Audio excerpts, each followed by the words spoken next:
This is Matt in the Man Cave. Guys, thanks for listening. Thanks for watching all the videos. You are deep in the cave tonight, and this is the After Dark. Da-na-na-na. Hey, special thank you for what? Joining the channel. I mentioned it last night. Several of you went ahead and subscribed. Hit the bell. Thank you. Virtual hug. Matt, let go. You're squeezing the air out of me. Are you always going to watch every morning? Yes. Okay. That was a virtual hug. Did you feel the love? You're like, Matt, I felt the love. Hey, you rock. So you're like, Matt, don't I get the double fist bump? You selfish. Oh, it came so quickly. It came that quickly. Guys, that's how quickly Jesus is coming back for his church. I love it. Hey, guys, I want to give a special thank you to my patron partners, okay, who are supporting me. Man Cave is listener supported. I was talking to Trey Turner yet today. He has an ongoing ministry to the men in the Man Cave. In his ministry, he purchases a knife every single month, or if it's a woman who wins, he picks up this beautiful cross necklace. I mean, it's really nice, okay? But for the men, he gets these knives and he has them inscribed, okay, with whatever verse or name or inscription that you want on the blade. I have yet to see anybody that received, okay, that knife through the mail for the winner who wasn't elated. I mean, doing the happy dance, okay? That's his ministry. And I just want to put this out there. Each one of you has a certain set of skills, okay? Talents. God has gifted you wonderfully. Use those. Trey is using his trade, his knowledge, okay? And he's ministering to men and other people around the world, okay? I want you, and God is asking you, use the things that he's given you, okay, to bring glory to him. We all can serve others. So guys, for July, Trey has already signed up saying, hey, count me in. He's going to do a bonus gift, whether it's a cross if you're a woman or a knife if you're a man. And I want to say again, double fist bump to you, Trey. Thank you for your ongoing ministry to the men, okay, in the Man Cave and me as well. Hey guys, today we're going to be in the book of Exodus. Exodus means this. Exiting. You know what I'm saying? You're running late in the morning, okay? And I mean, have you ever had one of those mornings when you're just going crazy and the only thing you want to walk out of the house with is your car keys and your coffee, and look at, and you forget your coffee and you're halfway down the road and you need your coffee. But that's not like this story. This story is going to take a little bit of a turn, and if you watch with me, I'll explain it, okay? It's the call of Moses, okay? Verse 1, chapter 3 of the book of Exodus. Now, Moses kept the flock of Jethro, his father-in-law. Now, watch this. Moses doesn't even have his own sheep. Moses has been on the backside of the desert for 40 years because he murdered an Egyptian, because he wanted to help out God with the burden that he had. We can help out God and screw everything up. God has no problem inviting you and I to join him, but yet when he shares with us what he wants to accomplish and the timing isn't right, oftentimes we are jumping the gun, jumping the season, trying to get up front, okay, trying to what? Get it and make it happen, okay, and we make a muck of everything. This is what Moses did. Moses is seeing the injustices. He understands he is Egyptian, but he was born a Hebrew. He understands his heritage, and he doesn't like what he's seeing, and so one day he kills a man and ends up having to what? Run. So Moses runs away from the life that he only knew, and he's way, way far away from Egypt on the backside of Mount Horeb. Moses is poor because the text said that he's tending his father-in-law's sheep. Moses doesn't even have his own sheep. If it wasn't for his father-in-law, Moses would be bust. Sometimes God gives us a glimpse about what he's going to do in our lives or have us to join him in doing in the future. He shows us those things.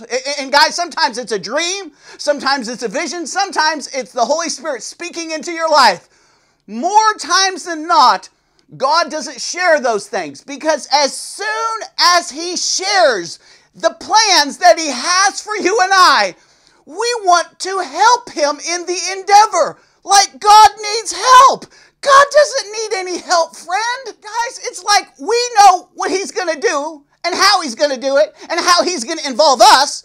And we don't know any of those things. I mean, we are using our reasoning, our intellect, our knowledge, our limited perspective to try to figure out what the divine is going to do. What are you making, Matt? I'm whipping up some cookies. What kind? It's a recipe for disaster. I mean, when you step outside of the guidelines and the will of God, it's a recipe for disaster. Here's Moses, okay? 40 years it's taken for God to get Moses out of Moses, to bring humility into this man. And the Bible says there was no one more humble than Moses, but it took 40 years. 40 in the Bible represents testing. So the whole time that Moses is out there for 40 years, tending his father-in-law's sheep, he's learning the lay of the land. He knows that area, and it's going to come in later on when God's going to call him. So guys, now listen to the story. Now Moses kept the flock of Jethro, his father-in-law, the priest of Midian, and he led the flock to the backside of the desert and came to the mountain of God, even Horeb. Verse 2, and the angel of the Lord appeared unto him in a flame of fire out of the midst of a bush. And he looked, and behold, the bush burned with fire, and the bush was not consumed. And Moses said this. Are you listening to me? This is a dramatic pause. A dramatic pause. I'm saying it like I'm Australian. And Moses said, I will now turn aside and see this great sight, why the bush is not burned up. Friends, this is such a vital point in the story. It is a pivotal point. It is the main point. Listen. Moses was doing his thing. What are you talking about? Moses was doing his thing for his father-in-law. And you're like, Matt, what was his thing? Hey, you said that pretty good. His thing was taking care of his father-in-law's sheep and just living life. Getting up every morning, drinking his Folgers coffee. Don't drink that, it'll put you on the toilet. Okay, so drinking coffee, tending the sheep, doing the things that were necessary for daily life. You guys understand what I'm talking about? Because you're doing it. All right? He was doing his thing up until the point where God started to show him something, okay? Now, Moses could have ignored God, ignored the burning bush, and kept going straight with his life. Friends, do you know there's people that I know that God has called out to them, okay, in one manner or another, in one situation in another, or in God's voice, or through an angel, through a person, through a preacher, okay, through circumstances, through God's sovereignty. God has called out to them. And they kept on walking by. They stuck with their thing. They stuck with the normal. They stuck with what they were used to, whether it was out of fear, whether it was I don't want to be bothered, whether it was, I don't understand the unknown. I'm just going to keep with what I know. Oh no, but not Moses here. He had to stop what he was doing, stop with his life, and turn aside and go see what God was doing. Friends, that is what God asks us to do daily. He will allow us to live our daily lives. And yes, we have to rely on him daily. He is our everything. He's our support. He's our provision. He's our protection, our sustainment, our first love. He gives wisdom. He gives discernment. He is our everything. So as you're living life, doing your thing, as long as your thing isn't compromising on his thing, you're fine. Meaning this, as long as what you're doing in life doesn't violate this, you're good to go. Okay, all of life isn't the top of Mount Everest. All of life isn't, those pinnacle moments. A lot of life is in the valleys. It's in the storm. It's in the ruts, okay? It's the grind of life that God uses to strengthen the inner man of who you and I are. Do you understand? So, yes, we will have those mountaintop experiences, but that is the rarity in life. And so Moses decides, I'm going to turn aside from what I'm used to, from what I know that I should be doing, and I'm going to see what God's doing. Friends, God is inviting you to turn aside and to see what he's doing.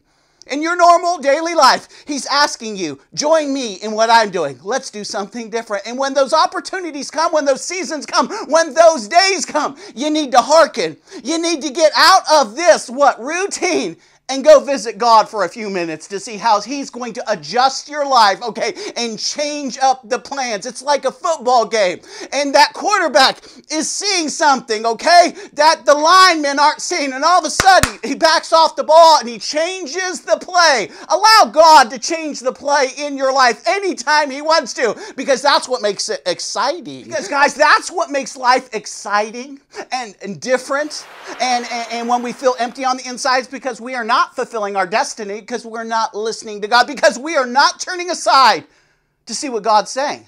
Sometimes we're like this, and we're walking forward. We are content in the life that we have. We don't want to be bothered. Oh, friends, bothered? Are you kidding? Anything that God wants to do in our life should not be a bother, okay? What if God considered His Son dying on the cross for you a bother and decided, hey, I just don't want to send my son? You and I would be in hellfire. Moses turns aside, and I'm glad he did. So watch what happens. Verse 4, this is very interesting. And when the Lord saw that Moses turned aside to see God, God called unto him out of the midst of the bush, and He says this, Moses, Moses. Friends, when you see God or a Christophany or an angel using a person's name twice, okay, it's a big deal. Even Jesus said this, verily, verily. Samuel, Samuel. Saul, Saul. See, when you see this, it's God getting your attention. See, when you hear God use a person's name twice, or Jesus say something like verily, verily, He's telling you right up front, what I'm about to speak is so important. I need you to hearken. I need you to listen. And Moses hears it. Moses, Moses. Friends, what if you were sleeping tonight and God called your name twice? What would you do? Well, you know what Isaiah did, okay? He said, here am I, Lord. Send me. What did Samuel do? He said the word Hanani in the Hebrew, which meant, here am I. Your servant is waiting. What would you have me to do? Friends, have a servant's heart. Realize God isn't out there to sabotage you. And what God may ask you to do, you're probably going to say, man, I could never do that, Lord. Oh, you're right. You can't. You and I can never do the things that God is asking us to do, ever. I mean, you have it right. You can't. I mean, and the person who thinks they can, guess what? They've already what? They've already muddied the waters, because they're going in it with self-assurance rather than God's assurance. See, my dependency has to get to the point where it's, I can't, but He can, and He lives inside me, and greater is He that's in me than he that's in the world, and I can do all things through Christ, which what? Strengthens me. See, it's not your abilities, it's not the talents, it's not all the things God's given you, it's the indwelling of God's Spirit leading you. God doesn't fail. Guys, get a hold of this. God cannot fail. And so when God is calling you to do something, all you need to do is hearken unto the voice of the Lord. That's all you got to do. He's not going to walk you into a war or a situation, okay, and leave you high and dry. No, it's never happened. I don't see one example of God calling someone and them hearkening to His voice and listening and doing it His way where they failed. You cannot fail obeying God. It's impossible. Guys, when you're sleeping tonight, if you hear your name twice, I want you to email me through my Patreon page or through my Instagram page, because I know there's someone out there. And God's going to use you mightily. And I think He's using most of you mightily right now. Moses, Moses. Moses says, here am I. And he said, draw not nigh. God says this, don't come near me. Don't draw nigh to me. Don't get near this bush. Because the place that you're standing, Moses, it's holy ground. Take your shoes off. Oh my goodness. See, wherever God is, that's holy ground. Do you understand that? I've been hiking with my wife sometimes, and all of a sudden we'll be hiking somewhere, and just out of nowhere we feel the presence of God, almost like if I was Moses and I came across the burning bush. It's amazing when it happens. And what we do is we both sense it. And we're both feeling it, and we're experiencing it, and we just kind of stop and we reflect, and oftentimes we will just stop there and pray out in the middle of nowhere. It's happened 5, 6, maybe 8 times. One time we were on a 13-mile bike loop. You could either bike it or ride in your car, and it was this scenic tour going through a place called Red Rock. As we're traveling and we're looking at the scene, we're looking at God's creation and these beautiful red rocks and these huge trees and these boulders and these mountains and all the wildlife and all the desert landscaping. It was gorgeous. I mean, it was just absolutely gorgeous, okay? We start smelling what we would consider incense.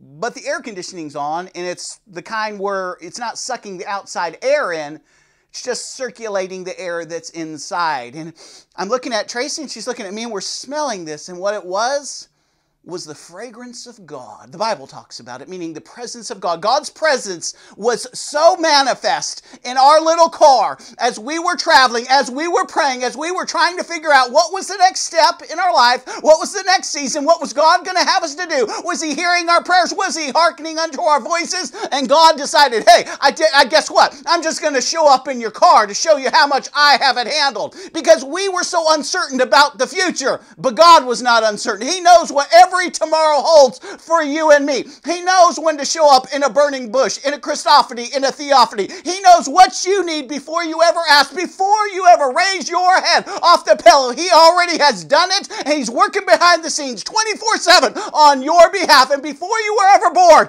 He made a way that you could get saved, that you could be ushered in to the presence of God through the blood of His Son. You weren't even created, and He took care of it. Nothing has changed, my friend. He's invested in you. He loves you. He's jealous over you. Guys, how do you make incense? Do you know how? What they do is they get special barks, special herbs, okay, and different things, and they grind them. And they make it a powder. Then they wet that powder and they make it a clay. And they shape that clay into whatever they're going to burn. You know, we have those incense sticks, or they have those little sticks that you light at the top. That's a picture of what it takes in our lives to get us to a place where God can use us. We have to die to self. Most people don't realize that. Most of your life, God's trying to get you out of you. A man can receive nothing unless it's been given to him from heaven. John the Baptist said this, and I like this, but it's hurtful. Anybody that's gone through it knows what I'm talking about. He must increase, and I must decrease. See, it's all about His kingdom. It's not about my kingdom. I'm just joining Him, like Moses, in what he's going to do. Moses didn't have the capacity to do any of the miracles that were required, okay, for Pharaoh to let the children of Israel go. But he was what? He was standing in the gap for God, just listening, just obeying, crying out, not understanding, because even Moses during the plagues didn't understand what's going on. You sent me to do this. Moses is kind of getting mad at God because he's doing all the things that God told him to do, but Pharaoh's not changing his mind. It's just the opposite. Pharaoh's heart is getting harder and harder and harder, and he's dishing it out to the Israelites, okay? Just these injustices, okay? And Moses, he's catching a little backlash, and he's crying out to God. And if you'll read the original language or study those passages, you'll see Moses was frustrated. You told me to do this, and I did it. And here's what Moses missed. He thought he was going to do this, and then Pharaoh was going to do this. That's not what God said. God just said, Moses, you do this. See, we are trying to predetermine the outcome. Friends, God knows what the outcome is, okay? God, in that whole story, is going about getting greater glory. That's why there were so many plagues. God has no problem putting enough on your plate, okay, to break anybody. He could have broke Pharaoh like that, okay? All Pharaoh is a smoking flax that you could breathe on, and it would just fall over. It's like ash, okay? It's a spider's web holding over hell. Pharaoh's nothing. He's not raw. He's burning in hell. You and I get frustrated when what we thought was going to happen doesn't happen. We're trying to make the plans. We're trying to help God out. God's only asking for obedience. Do you understand? That's all God's asking. See, God is only asking us to join Him in what He's doing and to be obedient in that. Mother Teresa of Calcutta. You've heard of her. She was invited to go to Washington. And when she went to Washington and she's standing before the House of Representatives and the Senate, she didn't dress up. She's wearing what she normally wore.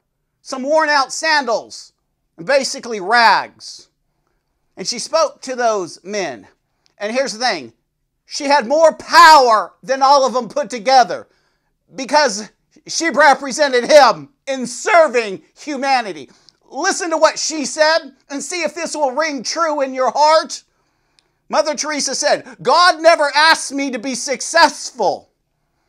God only asked me to be obedient. Oh my goodness, okay? Now, do I line up perfectly with her theology? I don't. Because she's what? She's Catholic. So I'm not lining up 100% there because there's too much error there. But what I'm telling you is she got it right here. You and me will get it right when we start serving others. Friends, all the problems that you and I have, if we will stop looking at our problems and start ministering to other people and their problems, you won't have any problems because God sees that, okay? And guess what? God will always act when you are stepping outside of your own needs and ministering to someone who has greater needs. Guys, yesterday I was shopping and I came across something that an individual told me they were in need of. I couldn't afford it. I didn't want to buy it. You're like, what are you talking about? I couldn't afford it and I didn't want to buy it and it was on sale. And yet, I went ahead and bought it and I gave it to the person because I knew that they needed it. No sooner than I did that, then one of my Patreon partners stepped up to the plate, okay? And here's the thing, 110 mile an hour fastball, and he whacked that ball right out of Yankee Stadium because he stepped up the plate. He heard the voice of God, and on top of his pledge that he gives every month to the Man Cave, he gave me a special one-time gift, okay, through my PayPal link. I couldn't believe it. I literally couldn't believe it. When I was ministering over here, not understand how I was going to do it, okay, but knowing God was calling me to do it, he was talking to someone else that had different resources than old Matt. Oh, guys, that's how it works, my friend. Okay, find out what your ministry is. Find out what God's calling you to do. Find out why you're here on planet Earth. What is God's will for your life? Are you about building your kingdom only and stacking the chips in your favor? Don't do it. You need to diversify your life. And we use that phrase when we're talking about money, but I'm talking about your life. You understand what I'm talking about? Use your life to serve others. You'll still have plenty. You and me are greedy sometimes, are we not? Yes, we are. Don't you argue. I put myself in that camp. I know you are too. Moses says, here am I. God says, don't come any closer. Because guess what? I'm holy. And you're not going to understand that premise, but I'm going to help you out, Moses. Take your sandals off, okay? And friends, when we're in the presence of God, or if you are in the presence of any angelic being that has been in the presence of God, you're likened unto a dead man anyway. You're going to drop on your feet, okay? Because you and I are made of flesh. We can't handle the Shekinah glory. We can't handle the weight of who He is. And yet I hear all these people spouting off about what they're going to do and what they're going to say, and they're going to argue their case. Bull! You're not going to do anything but shut your mouth and be sentenced to hellfire if you reject the free gift of Jesus Christ. But I say this day, why don't you just accept the gift, ask for what? Forgiveness, okay? And allow Him to do a work in your life. Moses, you're on holy ground. Verse 6, moreover, he said, I'm the God of thy father, the God of Abraham, the God of Isaac, and the God of Jacob. And Moses hid his face, for he was afraid to look upon God. Oh my goodness, guess what? Can I share something about Moses? He was smart. Let me tell you something about Moses. That was a smart move. When you sense that God is near, humble yourself. Drop down to your knees, close your eyes, put your face in your hands, okay? And allow Him to speak, allow Him to minister, and start worshiping from that moment on. You need to pray. I don't care if you're hiking. I don't care where you are. I don't care if you're in your car and you're doing the 13-mile loop. Wherever you are and He shows up, you need to stop what you're doing and turn aside to Him and start ministering to Him. And here's the thing. Use those ears, my friend, because He's going to speak a word in your life. He's not showing up for no reason. No. He's communicating with you. He has a plan for you. He has a purpose for you. It's good. It's not for harm. And the Lord said, I have surely seen the affliction of my people which are in Egypt, and have heard their cries. I've heard the crying by reason of the taskmasters, for I know their sorrows. And I have come down to deliver them out of the hand of the Egyptians and to bring them up out of that land to a good land, a large land, a land flowing with milk and honey, and a place of the Canaanites and the Hittites and the Amorites and the Perizzites and the Hittites and the Jebusites. Okay, and God's basically saying, you don't have to worry about them because I'm going to kick them out of my land. And here's the thing, they've been renting. Okay, it's trying to deoccupy this place. Okay, I'm going to drive them out. In one place in the Bible, it says that God sent bees into their towns, and they're getting stung every day, so much that they had to leave those towns. And guess who showed up on the scene? Oh, the Israelites. And when they did, guess what? There was honey everywhere. God blesses his children. He can do it. You can't. He just said, stand still, watch the salvation of the Lord. Some of you are trying to fight a fight you could never win in and of yourselves, but God says, just stand still, rest in me, trust in me, and see what I'm going to do today. Watch and see. Be quiet. But you and I are a lot like Moses. Verse 10. Come now, therefore, and I will send thee unto Pharaoh, that thou mayest bring my people, the children of Israel, out of Egypt. And Moses said unto God, who am I that I should go unto Pharaoh? Lord, isn't there someone more qualified than me? God, you know what I'm saying? Look, like God made a mistake coming to you. Knowing your heart, knowing that you were at the backside of the desert for 40 years, he's been humbling you, Moses, and he's picked the wrong cat. God never picks the wrong cat, my friend, and if he's picked you, you're the right cat. Moses is scared, and all of us would be scared because we feel inadequate, but that's part of the qualification process, is it not? So God, in his grace and his mercy and understanding us and his love, he says this in verse 12, God comes up over the top, calms them down. He says, I'm going to be with you. Oh, my goodness. Guys, if you know anything about God, God's saying this, I'm going to be with you. And then he says to Moses, he says, Moses, after, okay, I use you to bring them out, you're going to worship me right here, right where you're tending this flock. No way, okay? Because God is certainly with you, Moses. And guys, can I just share this with you? Listen to me. God is with you. You can't fail. Just start listening, start hearkening, and realize the battle belongs to the Lord. No weapon formed against you shall prosper, and anyone that comes up, okay, is going to be shamed. That's Isaiah 54. Those are the words of God. God's not going to lose any in the war. And yet Moses is still arguing with God. God just said, I'm going to be with you. Why do we argue with God? And Moses said unto God, behold, when I come up unto the children of Israel. You know what Moses is doing? Listen. You know what Moses is doing? You know what you and I are doing? We overthink things. We're trying to figure things out. Don't overthink obedience. Just do it. And Moses said unto God, behold, when I come out and the children of Israel, they're going to say unto me, the Lord your God of your fathers has sent me unto you, and they shall say to me, what's his name? What shall I say unto them? I don't have any answers. Like God's going to leave them high and dry. God never leaves us high and dry. And God said unto Moses, I am that I am. And he said, thou shalt say unto the children of Israel, I am hath sent me unto you. Friend, what's going on in your life? What's your thing? What are you doing? Do you realize that you serve the great I am? And a lot of people don't understand, what does that mean, I am? I am means I've been around forever. I'm the only one with being. I am means this. You can fill in the blank. I don't understand, Matt. You can fill in the blank. I am your sufficiency. I am your Savior. I'm your first love. I'm your Redeemer. I am your strength. I'm your healing. I'm your provision. I'm your protection. I am the great man. I am the bright and morning star. I am that I am that I am has sent me to you. Not to Moses, but to you this very day. The great I am is saying, I am everything you need in this life. You fill in the blank. See, God is saying to you and I, here's the thing, I am everything. You can call out to me. You have access to me 24/7. You can use my son's card to get past the royal gates, to get into the throne room, to get into the Holy of Holies, and you can bow down and you can worship me in what? In truth and spirit, and you can make your petition, you can make your request, and the great I am can answer it, because I am everything you will ever need in this life and 1,000 lives after. Okay, I am eternal. And yet, you and I struggle in this life because we won't rely and consult and trust the great I am. We're just like Moses in the story. Moses starts arguing with God. He lies to God. He lies to God. He says, Lord, I can't hardly speak. I have a stuttering problem. I'm not the guy, you know what I'm saying? And here's the thing, yet if we were to read in another part of Scripture, it says that Moses was raised and educated, in the house of Pharaoh and was a very eloquent speaker. Friends, Moses is lying to God. Don't you lie to God. Don't lie to God.